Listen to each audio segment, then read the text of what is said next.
quiero pedirle su atención a esta reflexión que vamos a hacer el día de hoy, que es agosto 8 del 2021. Y leo de Romanos 15:13.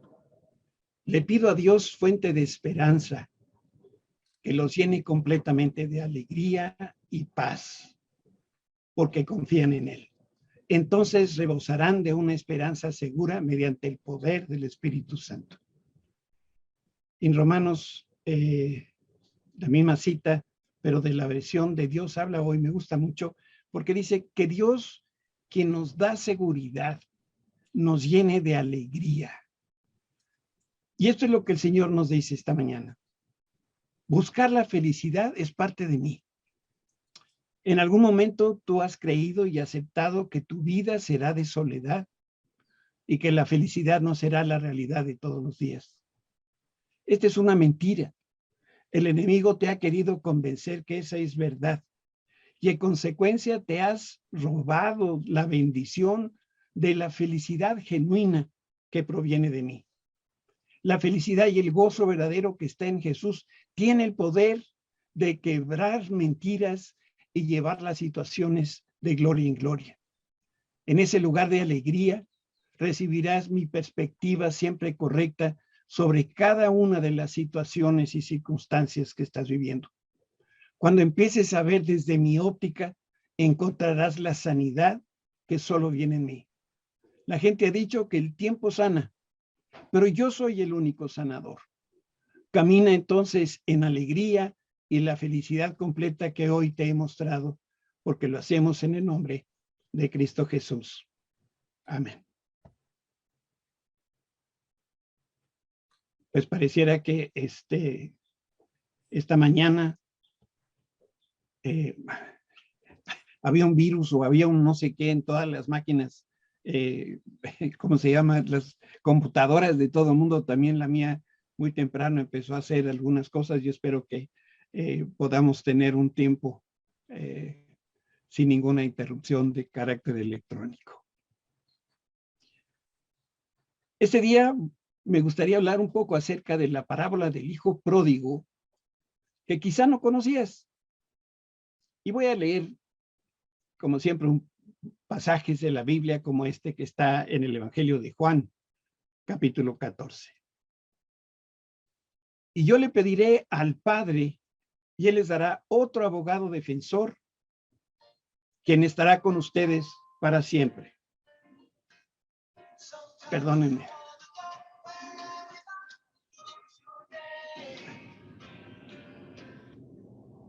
Mami, me están hablando de la Casa Blanca, pero no sé cómo quitarlo de encima. Perdónenme. Voy a empezar nuevamente con la cita. Y yo le pediré al Padre y Él les dará otro abogado defensor, quien estará con ustedes para siempre. Me refiero al Espíritu Santo, quien guía a toda la verdad. El mundo no puede recibirlo porque no lo busca ni lo reconoce, pero ustedes lo conocen porque ahora Él vive con ustedes y después estará en ustedes. No los abandonaré como a huérfanos, vendré a ustedes, dice el Señor. Yo quisiera que no perdieras de vista durante esta conversación la idea de orfandad. En una narrativa escrita o en una obra de teatro, en una telenovela, en un drama de cine, con facilidad nosotros podemos identificar quién es el bueno y quién es el malo. Pero a veces, para evitar un final predecible, los escritores le dan un giro al carácter de los protagonistas y sorprenden al espectador o al lector descubriendo que los malos en realidad son buenos. O puede ser esto al revés, los buenos resulta que son los malos. Así sucede en algunas de las parábolas que Jesús predicó a las multitudes. Por ejemplo, el juez y la mujer insistente. Resulta que están invertidos los papeles. El juez es el malo y la mujer que insiste es la buena. Y en la parábola del hijo pródigo, ¿qué es lo que queremos hoy destacar? Y cuando estudiamos esta parábola del hijo perdido, la atención se enfoca en uno de los hijos al que equivocadamente llamamos pródigo, porque pródigo quiere decir que da en abundancia, y este muchacho hizo todo menos eso. Pero en realidad hay dos hijos en esta historia: el hijo rebelde, que es el menor, y el hermano trabajador, que es el mayor. Y parece que el malo es el menor y el bueno es el mayor, pero bueno, al final vamos a ver quién es quién. Los dos representan los hijos perdidos de Dios que están habitando la tierra. Uno pensó y creyó que no necesitaba a sus padres, que no necesitaba a su padre, y el otro pensó y creyó que no tenía padre. Jesús enseñó esta parábola al inicio de su ministerio. Es una historia llena de pasión, de drama, desde que empieza hasta que acaba. Y diré entonces que el hijo que pidió la herencia de su padre era un muchacho insolente y desvergonzado, y contrasta con la generosidad y la sencillez del papá. Cuando Jesús terminó de narrar esta historia, los que le escuchaban no entendieron, no comprendieron el mensaje, y como estamos aprendiendo acerca de las parábolas, nosotros sabemos que Jesús decía estas parábolas para que algunos no entendieran y los que deberían entender sí entendieran. Entonces, esto no es raro. Y ahí se preguntaban, entre los que escuchaban a Jesús, ¿cómo era posible que los dos hijos vivieran fuera del amor del padre? Uno, el hijo rebelde; el otro parecía el hijo bueno, dedicado al trabajo. Pero en realidad ninguno de los dos realmente entendió ni valoró el corazón de su padre. Todos sabemos que la herencia pasa de una a otra generación, y en la mayoría de las culturas el padre hereda al hijo, o los padres heredan a los hijos, y el hijo debe esperar a que su padre muera para poder recibir y disfrutar la herencia. Pero el hijo pródigo no estaba dispuesto a esperar. Él desperdició la condición que tenía de hijo, la tuvo por menos, y por eso exigió su parte de la herencia. No le importó que su padre estuviera vivo, ni que su padre aún no había considerado repartir sus bienes. Y con estas acciones, lo que en realidad el hijo le estaba diciendo a su papá era: papá, yo quiero que te mueras.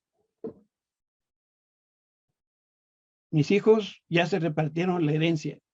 Solamente tengo dos cajones de herencia. En uno hay libros, en el otro hay tazas. Y ya sabrán ustedes quién pidió los libros y quién pidió las tazas. En este gesto egoísta, podemos ver que el muchacho se parece a Satanás. Satanás quería robarle el cielo a Dios Padre y quería sentarse en su trono y recibir la alabanza que el universo le hace a Dios. Y en lo único que él pensaba era en él y en sus deseos inmorales de poder ascender, de subir de escalón. El hijo menor representa el espíritu de huérfano. Y este espíritu de huérfano es una disposición que hace solo mi voluntad. Y esto es contrario al amor de Dios Padre, que es generoso y lo da todo. Yo quiero aquí hacer una nota importante. Si tú tienes un hijo voluntarioso, me refiero a voluntarioso, alguien que es innegable la personalidad que tiene y ejerce su voluntad, debe ser doblemente cuidadoso, porque en la manera como tú lo crías, tienes en tus manos a un hijo, un hijo rebelde en potencia. Si él no se siente hijo, puede adoptar una actitud contraria a Dios y contraria a ti. El mensaje del hijo pródigo, esto que le decía a su padre fue: papá, dame lo que es mío, y tengo que entrecomillar mío, porque en realidad era del papá. Pero el hijo decía: dame lo que me pertenece. Lo que yo quiero no es lo que tú quieres, papá. Lo que yo quiero es hacer mi voluntad y no la tuya. Tú no tienes ningún derecho a decirme qué es lo que debe hacer. Ahora recuerdo, hace algunos ayeres, un día Arturo, mi hijo, se le ocurrió una idea brillante, papá, ¿por qué no? Me voy a vivir a un departamento y tú lo pagas. Le dije, mijito, ahí creo que tienes los cables torcidos. ¿Quieres hacer tu voluntad? Bueno, entonces tienes que tener los medios para poderlo hacer. ¿Cómo hubieras respondido tú si el hijo pródigo hubiera sido tu hija o tu hijo? ¿Le tirabas los dientes de un trompón? A mí me sigue sorprendiendo que el padre respondió con gracia y con mucha generosidad y estuvo dispuesto a dar toda su riqueza.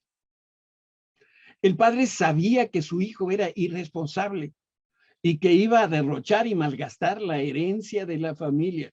Pero de cualquier manera, el padre dividió el patrimonio entre sus dos hijos. Y siguiendo la tradición hebrea, el hijo mayor de seguro recibiría 2/3, porque era primogénito, y el menor recibiría 1/3 de los bienes del padre, y así se dividiría en 3 la herencia. Y para hacer más fácil la distribución, es muy probable que la riqueza estuviera invertida en propiedades y ganados, y no en dinero o en oro. Así que el papá primero debía vender y después repartir la riqueza. Y para que el chamaco pudiera recibir dinero de inmediato, lo más probable es que el papá tuviera que malvender las propiedades y los negocios para poder distribuir los bienes. A lo mejor tardó varias semanas en vender todo, pero una vez que el dinero estuvo en las manos del hijo menor, se fue a un país lejano y la única intención que tenía este muchacho era apartarse de su papá lo más lejos que pudiera. Los que ya no tenemos papás, ¿cómo nos gustaría que regresaran? Que se hubiera prolongado más el tiempo que los tuviéramos con nosotros. Debemos entender que el interés del hijo menor no era el dinero. Lo que él realmente quería era tener el control total de su vida. ¿Le suena esto familiar? ¿Lo han escuchado por ahí en su casa? Y ese muchacho no quería el permiso, ni la guía, ni el consejo, ni la aprobación de su papá. Él quería hacer lo que él le daba su gana. Tú y yo, Adán y Eva y el hijo pródigo, todos huimos de la presencia del Padre Celestial, nos apartamos de Dios cuando nos rebelamos y cuando lo que queremos hacer es nuestra voluntad. Y creo que uno de los mayores peligros de la influencia de este espíritu de orfandad es que nos aparta de la casa con mayúscula, la casa celestial, y la casa con minúscula, que es el hogar donde vivimos. Jesús explicó que el hijo pródigo malgastó todo lo que era y todo lo que tenía debido a esta vida desordenada. Les leo Lucas 15:13. Pocos días después, el hijo menor empacó sus pertenencias y se mudó a una tierra distante, donde derrochó todo su dinero en una vida desenfrenada. Por falta de sabiduría, este muchacho despilfarró su herencia. Los que se decían sus amigos, cuando se acabó el dinero, lo abandonaron. Se quedó solo, indigente, viviendo en un país extraño. Era un extranjero en desgracia. En muy poco tiempo, el mundo de este muchacho estaba patas para arriba. Y para colmo de males, una hambruna muy severa azotó la región, lo que implica que su problema se convirtió en tragedia, porque por más empeño que hacía, no conseguía un trabajo donde se pudiera sostener. Toda la nación estaba sufriendo y casi todos los habitantes eran pobres como él, y por eso mismo se vio forzado a emplearse como porquero, el que cuida a los puercos. Que no te quede pues ninguna duda que ese no era un empleo sofisticado, ni menos era un empleo glamoroso. La porquería donde trabajan los que cuidan a los puercos no era una granja con aire acondicionado y mecanizada. Nunca en su vida el hijo pródigo fue tratado tan mal como en ese tiempo. No lo trataban como esclavo, como dicen los chavos hoy, unas rayitas abajo de esclavo. Porque en la práctica los puercos eran más valiosos que el muchacho. Y llegó a tener tanta hambre que rogó que le permitieran comer lo que estaban comiendo los puercos. Deja que vamos a leer juntos este texto en Lucas 15.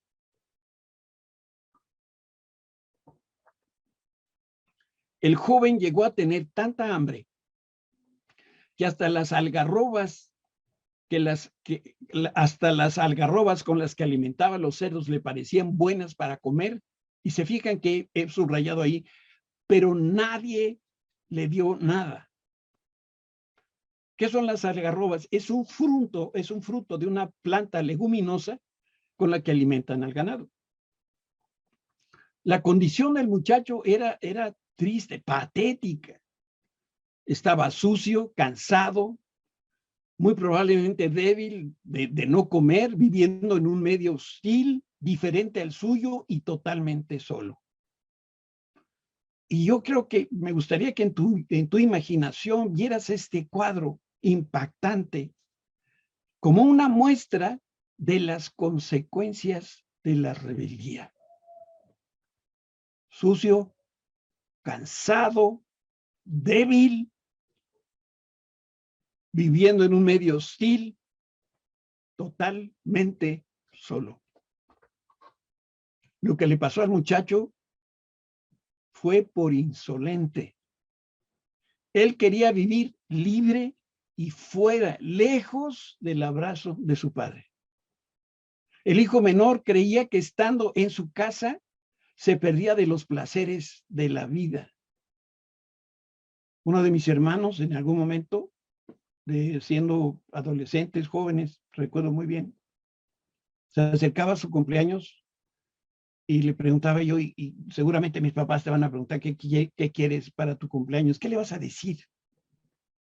Y mi hermano me dijo, le voy a pedir permisos. ¿Cómo permisos? Que me autorice 10 permisos, los que yo le vaya a pedir los siguientes 10 permisos. Cuando jóvenes lo que queremos hacer es lo que se nos da la gana. ¿Dónde? Fuera de la casa. Cualquier lugar es bueno, fuera de la casa. Por eso el hijo menor creía que estando en su casa se perdía de los placeres de la vida. Él se sentía como un esclavo sin libertad para hacer lo que realmente quería y por eso culpaba a su padre, porque seguramente había sido estricto o lo ponía a trabajar y no le gustaba. Para el muchacho su papá fue un tirano que lo que quería era controlar su vida. Sin embargo, cuando se vio en esa porquera, se dio cuenta que el verdadero tirano era él mismo. Y se dio cuenta que su propia voluntad lo hundió en el pozo de la ruina y de la desesperación. Y también se dio cuenta que se encontraba en una porquera espiritual. Yo creo que ni tú ni yo nos imaginamos lo que significa estar en medio de puercos siendo judío. Para el judío, el puerco es un animal inmundo. La única comparación que yo puedo hacer es, imagina un alimento, una comida que a ti no te guste. Voy a decir algo, la pancita. A lo mejor algunos van a decir, híjole, es riquísima. Bueno, para mí no. Ahora imagínate que te hunden en una alberca de pura pancita. O de verduras. Yo no sé qué cosa sea lo que realmente detestas, pero peor que estar entre puercos para un judío no había. Y con amargura, con resentimiento, el muchacho empezó a comparar su condición actual con los siervos que trabajaban con su papá y recordaba que ellos vivían 1000 veces mejor que la situación que él estaba viviendo y en la soledad más horrenda. Sin tener nadie a quien recurrir, el joven rebelde empezó a decirse, y vamos a leer aquí el pasaje en Lucas 15, 17, cuando finalmente entró en razón, se dijo a sí mismo, en casa hasta los jornaleros tienen comida de sobra y aquí estoy yo muriéndome de hambre. Quiero aprovechar este momento y hacer una pregunta. ¿Me doy cuenta que tengo un buen padre con mayúscula? ¿Realmente entiendo que Dios es bueno, es mi padre y es bueno? A mí me queda claro que a muchos nos cuesta trabajo entender lo que significa un buen padre con minúscula, el papá que tuvimos en la casa. Y la razón es sencilla, desde mi punto de vista, todos venimos de una o de otra manera de hogares disfuncionales. Por si no lo sabías y no te habías dado cuenta, la diferencia de tu familia y mi familia es el apellido. Yo no sé por qué hacer la distinción en familias disfuncionales. Todos tenemos una familia disfuncional. Venimos de un hogar disfuncional. Y muy pocos son los que pueden usar las palabras padre y bueno en la misma frase. También creo que todos hemos sido alcanzados por fuego amigo, como llaman los militares. Hemos sufrido las consecuencias de la traición, del abandono, de la infidelidad, de muchas otras experiencias dolorosas dentro de nuestro propio hogar. Por eso muchos jóvenes abandonan sus hogares tan pronto pueden. Y estas heridas que llevamos en el alma nos ciegan, no nos dejan ver que tenemos un Señor y un Salvador que es maravilloso. No nos dejan ver que el Padre Celestial busca y está llamando a los hijos que se han salido fuera del camino. Por eso debemos detenernos por un momento a reflexionar en la bondad de nuestro Padre Celestial y nunca olvidar que Dios es y Dios hace todo a favor de nosotros. El hijo pródigo nunca mostró gratitud por el amor ni por la generosidad de su papá. ¿Cuándo se dio cuenta? Hasta que tocó fondo. Y entonces empezó a reconocer la diferencia que existe entre el mundo y el hogar. En el mundo vas y haces lo que se te pega la gana. En tu hogar no. Pero en el mundo hay desolación y hay muerte. Y las cosas son horrendas. En el hogar no. La Escritura muestra ese momento en el que el hijo pródigo le cayó el 20. Yo sé que todos los jóvenes no saben qué estoy diciendo, pero búsquenlo por ahí en las frases célebres mexicanas. Antes los teléfonos funcionaban con un 20. Y cuando daba la línea, entonces caía el 20. Lucas 15, 17.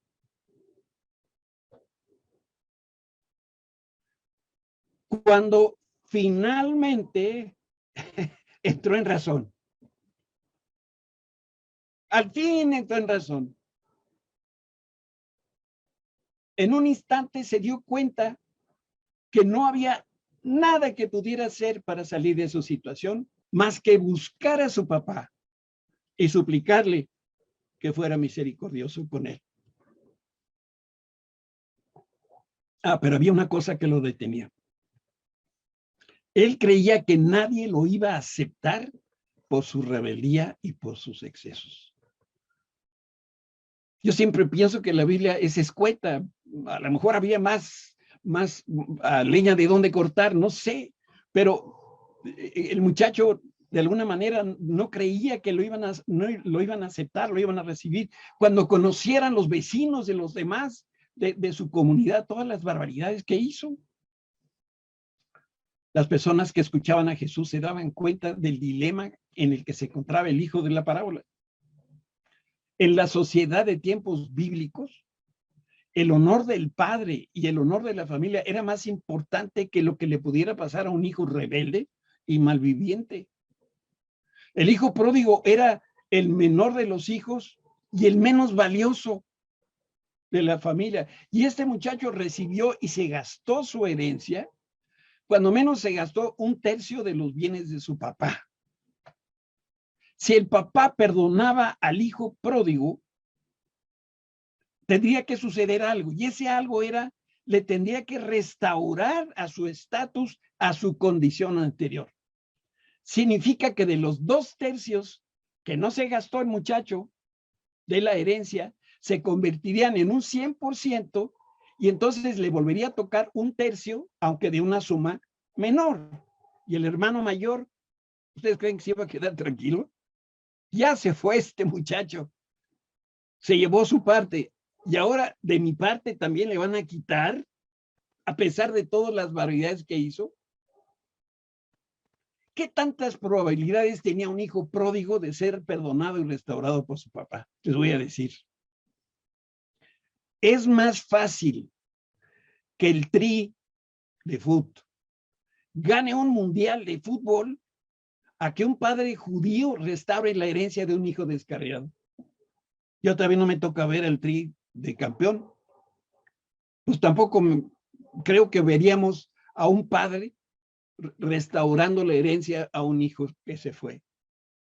Nadie tenía que decirle al hijo pródigo que había metido la pata hasta el fondo y que las consecuencias por sus actos serían terribles y permanentes. Allí entre la multitud de los que escuchaban la parábola había burócratas y fariseos de la ley. Mira cómo lo dice Lucas 15. Los cobradores de impuestos y otros pecadores de mala fama a menudo venían y escuchaban las enseñanzas de Jesús. Por eso los fariseos y los maestros de la ley religiosa se quejaban de que Jesús se juntaba con semejantes pecadores y hasta comía con ellos. Estoy convencido que a la mitad de la exposición de Jesús, estos hombres a quienes llaman conocedores de la ley se preguntaban esto: ¿por qué Jesús pierde su tiempo hablando de un pecador que merece la muerte?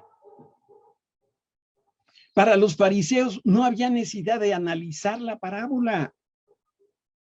Los profesionales de la religión creían saber todo acerca de la ley y por su mente pasaba un solo pensamiento, y este era que la ley condena a muerte a cualquiera que se comporta como el hijo pródigo. Vamos a recordar la ley de Moisés en Deuteronomio 21:18. Dice: supongamos que un hombre tiene un hijo terco y rebelde, de esos que no tenemos en nuestra casa, que no quiere obedecer ni a su padre ni a su madre, a pesar de que ellos lo disciplinan. En un caso así, el padre y la madre tendrán, esta era su obligación, tendrán que llevarlo ante los ancianos mientras estén juzgando en la puerta de la ciudad. Y leemos a continuación. A ambos padres le dirán a los ancianos: este hijo nuestro es terco y rebelde y se niega a obedecer, es glotón y borracho. Entonces todos los hombres de esa ciudad lo matarán a pedradas. De este modo limpiarás ese mal que hay en medio de ti, y todo Israel se enterará y tendrá miedo. Y nosotros decimos amén. Que les den cuello a todos los hijos tercos, rebeldes, desobedientes. No, que no lo vayan a hacer, nos quedamos sin jóvenes en la iglesia. El hijo menor era judío, y lo más probable es que él conocía este artículo de la ley, y quizá en esto pensaba mientras estaba entre los puercos y dudaba si podía regresar a casa o no.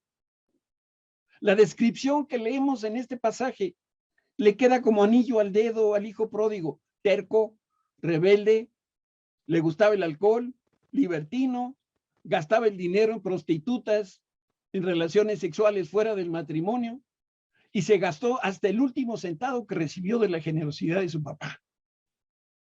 Para los fariseos era fácil emitir el juicio en contra de este muchacho. Para ellos hubiera sido mejor que el joven se quedara lejos, allá donde estaba. Y entre más lejos, mejor, porque el padre tenía ahora la obligación de presentar a su hijo frente a las autoridades y que lo apedrearan. Cualquier hijo que tiene una actitud y una conducta rebelde con la óptica hebrea merecía morir. Y los religiosos no entendían por qué Jesús hablaba de un padre que es muy diferente de cualquier otro padre hebreo. Y no se daban cuenta estos doctores de la ley que el Señor también hablaba de ellos mismos.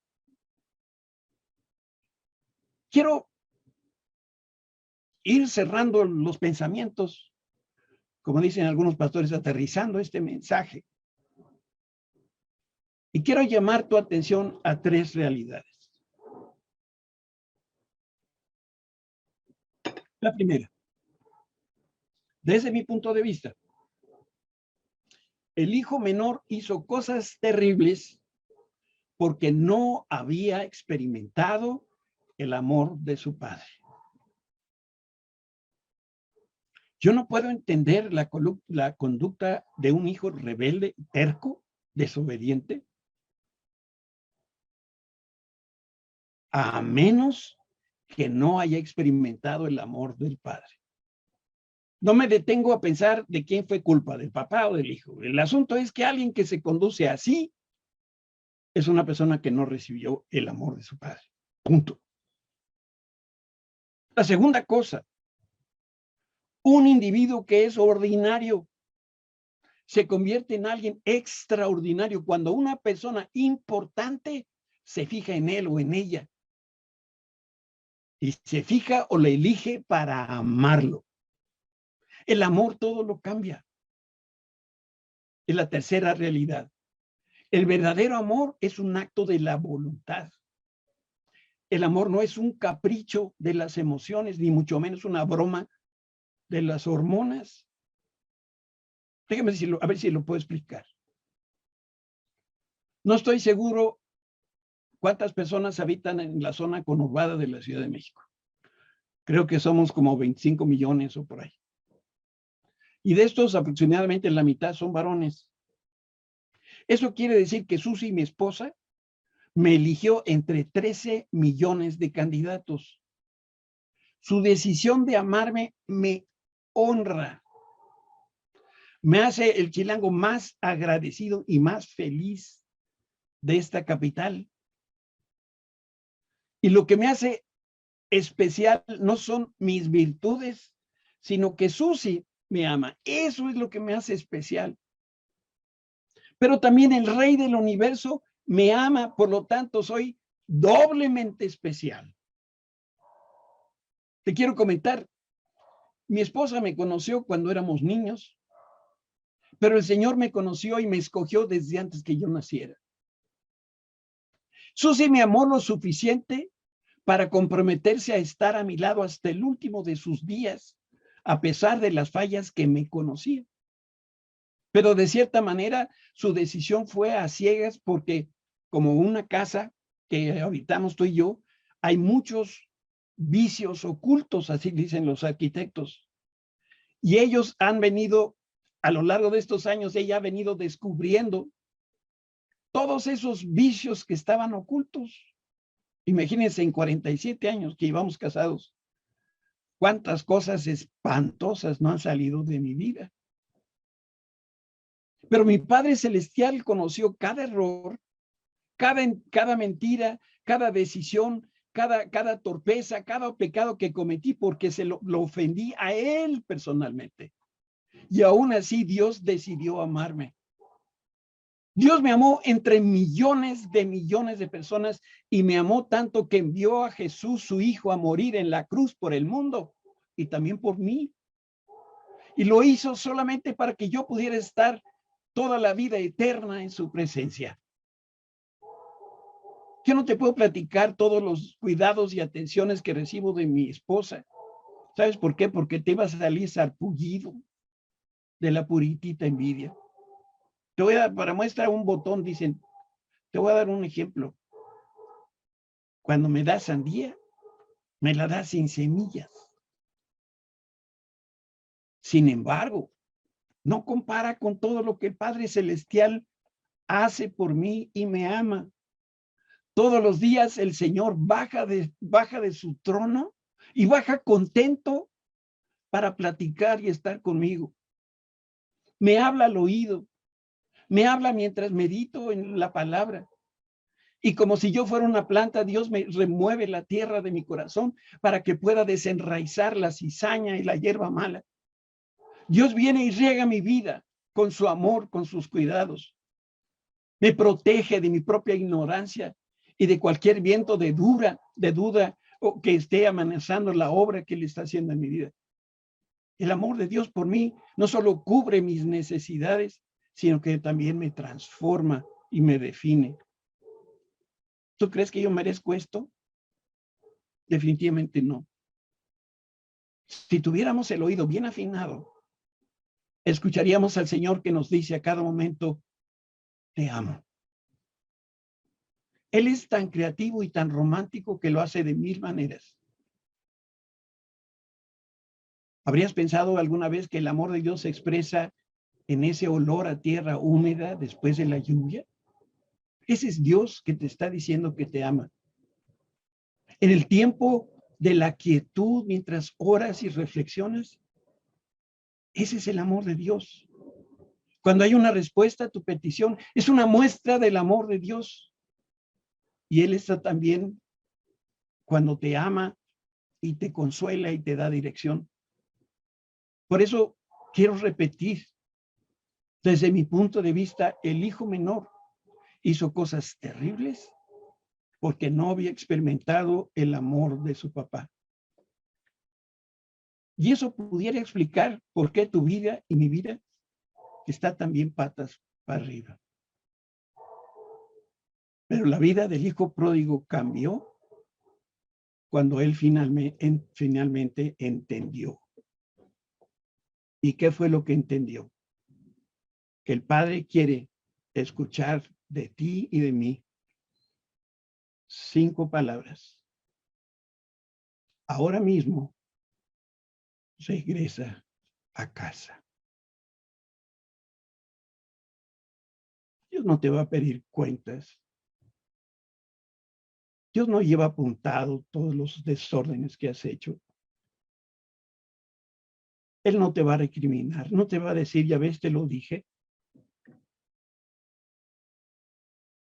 Lo único que Dios quiere es mostrarte su amor. Y todos los que estén dispuestos ahora mismo a regresar a casa, yo les pido que cierren sus ojos para poder orar. Y ahí en tu corazón dile estas palabras al Señor. Padre, yo te doy gracias porque puedo ver un poquito mejor cómo es tu amor por mí.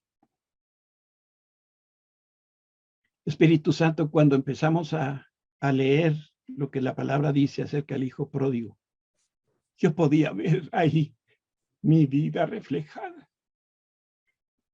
Yo soy como ese hijo pródigo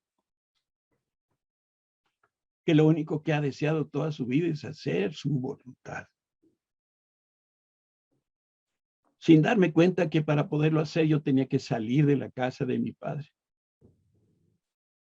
Pero también me doy cuenta, Señor, que como Jeremías, con lazos de amor me has estado jalando, me has estado acercando a ti. Y llegó el día, Señor, donde yo ya no aguanto más estar allá afuera en el mundo, estar lejos de ti. Y yo quiero, Señor, en este mismo instante decirte con todo el corazón, papá, yo regreso a casa ahora mismo. Dejo atrás las cosas que venía haciendo para poder hacer lo que tú quieres. Y lo único que tú quieres es mi compañía. Por eso abrazo este mensaje en lo profundo de mi corazón y lo hago mío. Gracias por la verdad de tu palabra. Gracias por las segundas oportunidades que nos das. En el nombre de Cristo Jesús. Amén.